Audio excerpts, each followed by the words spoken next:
I thought that was going to be it. I was trying to form the sentence. When there's, I think it's apples, like at the end of apple season, when there's like fruit on the ground that doesn't get picked up, they go and they eat it. My Roberto, new donkey name.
Goodbye, my friends. Keep your eyes peeled for Megatron. He could be anywhere. Autobots, roll out!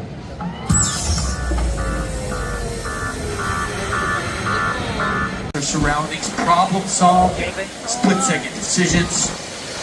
And because of her empathy, Blue is able to interpret and perceive our behavior. So it means that Blue is watching us to see how we respond to her.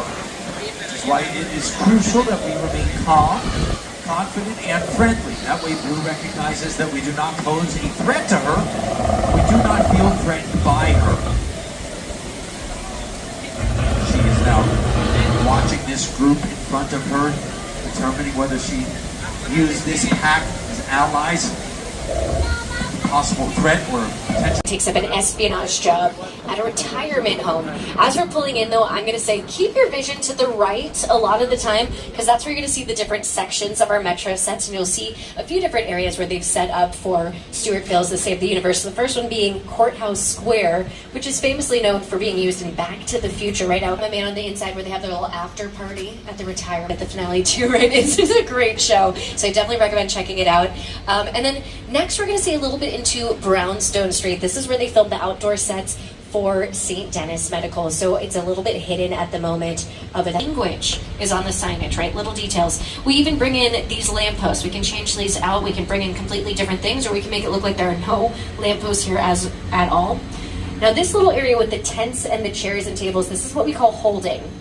And this is for background actors. If they're needed on set and they're, maybe changing out scenes, they need them close by, they put them in holding. So they'll hang out right here, maybe eat some snacks. About Jordan Peele. In a moment with Smoke, Jupiter is playing. Here to tell magic only happens when a team mission can bring it to life. This is Jupiter's Plane, a nostalgic, small-time Southern California amusement park owned by former child star Ricky Juke Parker.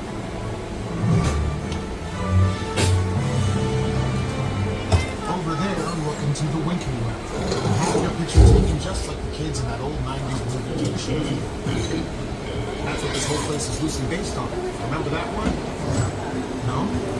Why? A little further down, you can see the brand new Star Lasso Experience. Built to showcase an unbelievable new live show. It's not looking so live. Anyway, behind this Hollywood figure.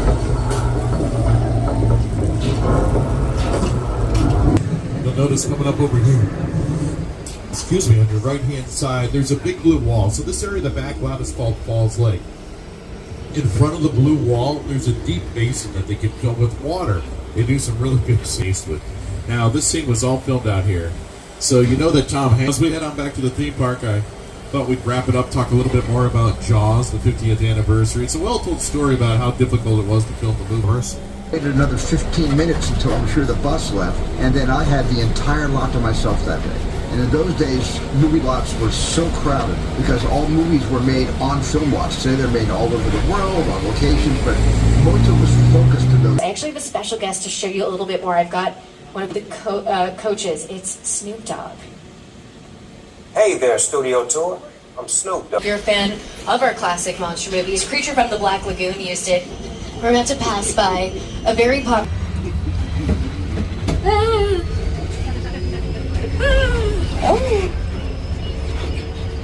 Now this attraction, was inspired by the movie Jaws, like I said. Great white. What? Oh yeah, there's a second fin out there. Okay, well, maybe we'll get to see a little bit of action from the divers, right? So typically the MV police divers will work together in a team of about 3 or 4. They'll submerge a cage underneath the water, coax the shark into that cage, but I'm not seeing the rest of his team right now. What is he saying? Huh? Oh. Ooh. No, I'm sure he's winning. We're gonna move forward. And I'll check in with him a little bit later. I was thinking, there's about 160 of us on board, so how about we set up right underneath this big tree? We'll get a little bit of shade, right, so it won't be too... Is the dock moving? That's really weird, and it looks like a gas tank. Oh, no. Well, that's not good.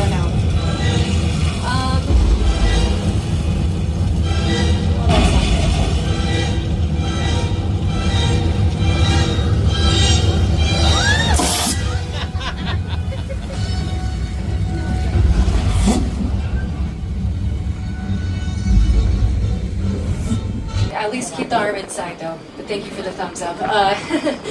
Check your limbs on that note. Make sure everyone's in one piece. We'll check together, right? 1, 2, 3, and...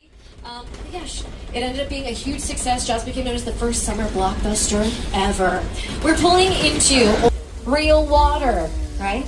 Okay, so we're trying to make this look as realistic as possible, but the thing is, real rain tends to be on the smaller side for cameras to pick up.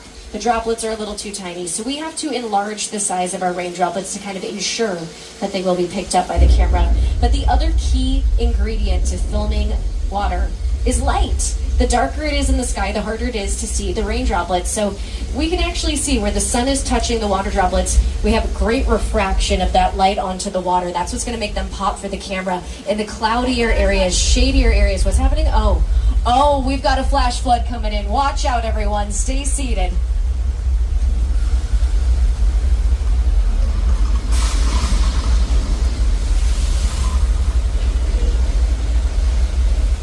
This was built back in 1968, so we're taking a glimpse into what the tours were like at the beginning. That I watched quite a bit as a child, starring Frank Muniz, Amanda Bynes, and Paul Giamatti. You can't that, right? But this is not a filming location from Jaws. It is a real filming location that you might have recognized as Cabot Cove from Murder, She Wrote, starring the late great Angela Lansbury. But with the success of Jaws, we added this attraction to an already 1964 Glamour Tram, or this gyrosphere from Jurassic World. If it's a motorized vehicle on screen, it officially counts. We've got a lot of cool ones. I love these Flintstones cars. They're mostly made out of compressed fiberglass and rubber is what I'm hearing. But some of them do have little motors in them. We didn't make the actors use their feet for real. That's painful. We have cars from Fast and Furious, of course. Some really beautiful cars from this area here. But I think my favorite's at the end, Transformers. We've got the yellow Camaro that plays Bumblebee, right? That is my hero. That's a superhero right there. Okay. Very good. An all-time great masterpiece. Hitchcock's master. We're pulling into a disaster scene. This is the crash site set from Steven Spielberg's War of the Worlds, which is his 2005 adaptation of the story by H.G. Wells about an alien attack. So not to be confused with the more recent Amazon release with Ice Cube. This is a different one. Now this is a very impressive set, right? Over 100 tons of debris placed around the set with a real 747 aircraft that Spielberg purchased and then destroyed to decorate this set. This plane, very, very cool, right? He purchased this for about $60,000 from an airplane graveyard in Mojave Desert. Took $200,000 to transport to set. And if you're going to Horror Nights, this is another one of the sets that you're going to get to walk through on the back lot while you're going through the Blumhouse maze. We're celebrating 15 years, if I didn't say that before. 15 years of Blumhouse, which is very exciting. In the movie on our screens. About War of the World, I thought, what if the 747 goes down right in a big neighborhood? Because it's just something you don't see. You're doing good. You're doing good. Keep pressing me. Listen, listen, I want you to close your eyes, okay? Got them closed?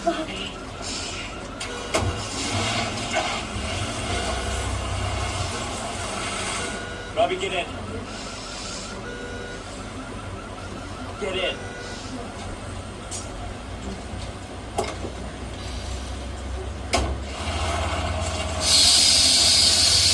Spielberg really does not spare any expense when it comes to creating his sets. The more realistic they are, the more realistic the performance from the actors is going to be. They're going to feel immersed in that space. It's going to feel very real to them. They're going to give a more realistic performance there. And, you know, like we heard before, he got his start here on the Universal backlot at a very young age. And, you know, Close.